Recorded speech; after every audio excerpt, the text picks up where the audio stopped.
Here, kitty, kitty, kitty. Meow. Hello, everyone. This is Jesse coming at you with my review of Transformers Energon Command Ravage. Why Command Ravage rather than just Ravage? I'm going to guess Hasbro did not own the rights to the name Ravage at the time, so we get Command Ravage. Now, before we get to the figure, let me show you something interesting in the instructions here. There's a couple of interesting things, actually.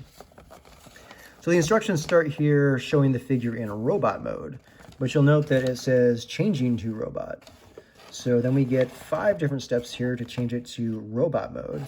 And at the end, it's in, oh, what is this? The beast mode? But no, it says robot mode. On top of that, there are 5 steps to transform this thing.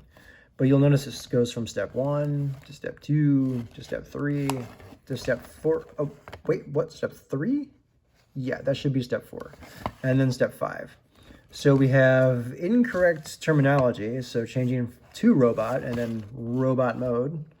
And then we have a typo in that this should be a 4, but it goes from 1 to 3 to 3 and then 5. So either someone rushed this out or there's really piss poor quality control on the Transformers Energon instructions. In any case, let's set that guy aside. Let's take a look at Transformers Energon Command Ravage. So we have the figure here in the Beast mode, and its Beast mode is harkening back to G1 Ravage. So we're paying homage there. The color scheme here is this steely blue color, I guess is the best way to describe it. And then we have this really, really dark blue, almost a really dark purpley blue, as you can see here for the lower portions of the legs, the middle section here and the torso, and then up here on the head and face of the figure. Otherwise, we have, I don't know what color to call this. I would say maybe a copper. It's almost a copper maroon color on the sides of the figure here.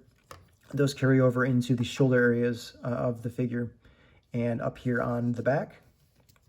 And we've got some gold. Let me just rotate the side of the figure here so you can see this. We've got some gold here on the rear legs, and then the gold carries through up here on the head of the figure, and then also up here on the upper portion of the front legs. And we've also got some silver up here on the top of the head, and then silver on the front of the front legs there.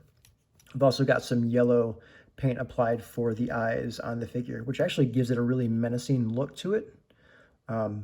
That in combination with kind of the design of the head, it really gives it a menacing look.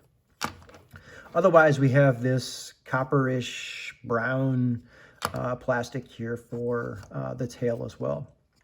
You'll note that we have an Energon chip up here on top, and yeah, that's pretty much all there is to say about this figure in this mode. Now, it does also come with 2 weapons. So we've got this guy who is spring-loaded, and that guy can attach to, let's see here, the right shoulder. Technically, it can attach to the left or the right, but I'm going to stick it there on the right. And then we've got this guy who is just static. It doesn't have any firing projectile that attaches to the left shoulder. And I said the left shoulder because you can't actually place it on this shoulder. Well, maybe you can. I was thinking that upside down it wouldn't fit on there, but it looks like it does. Now, before I attach this, the one thing I want to comment on is the design of this particular gun. If you are a fan of G1 Megatron, you'll notice that this is very closely designed after that G1 Megatron arm cannon, which I thought was a really nice touch. I actually like the way this looks. So I can go ahead and attach to the shoulder there. And with those attached, this is called Hyper Power Mode. Don't know why, but that's what it's called. And you've got the button over here to fire this guy. And let me go ahead and set those aside now. All right, so that is the Beast Mode, quote-unquote robot mode, according to the instructions. Now let's go ahead and change this to the actual robot mode. So what we're going to do here is essentially just get these guys out of the way. We're going to take the waist here and rotate this around.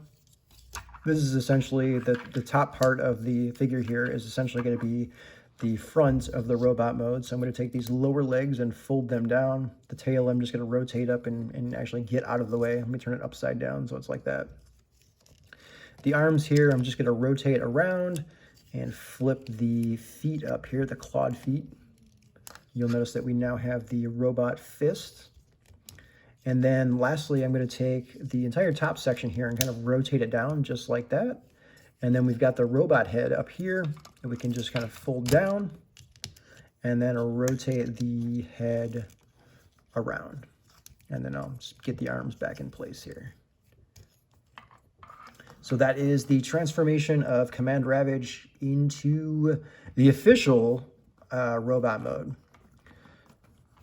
So there's the figure in the robot mode. Let me get the weapons here really quickly, just so I have them near me. The robot mode here, in terms of articulation, you can rotate the head a full 360 degrees, though I'm not quite sure why you'd want to do that. The arms don't really move in and out much from the shoulder. You can see there's a little tiny bit there, but not much. But they do rotate a full 360 degrees at the shoulder, and you can bend them here at the elbow.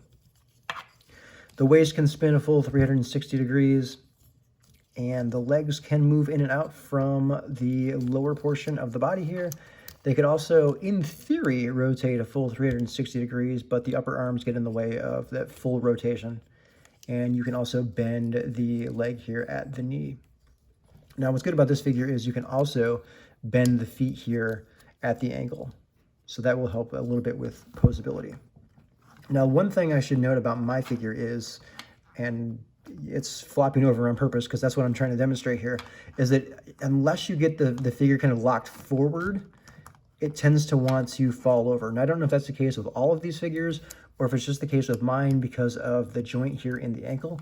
But in order to help with that, you can actually take the tail and push that down so that it's touching the surface so that the figure actually stands up better. So the color scheme in this mode is essentially what you saw in the Beast mode, but we do have some added orange on here.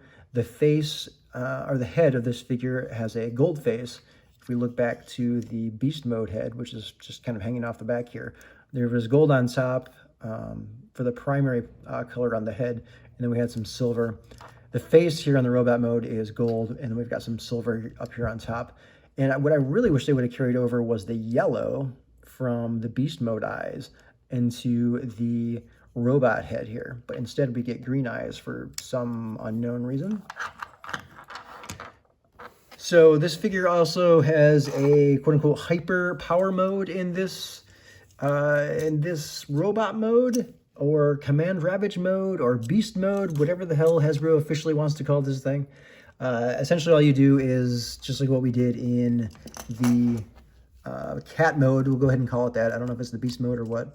We will just attach the weapons to the figure here. And we can include the spring-loaded missile in there if we want to. I'm going to take those off because I don't want to shoot myself in the eyeball.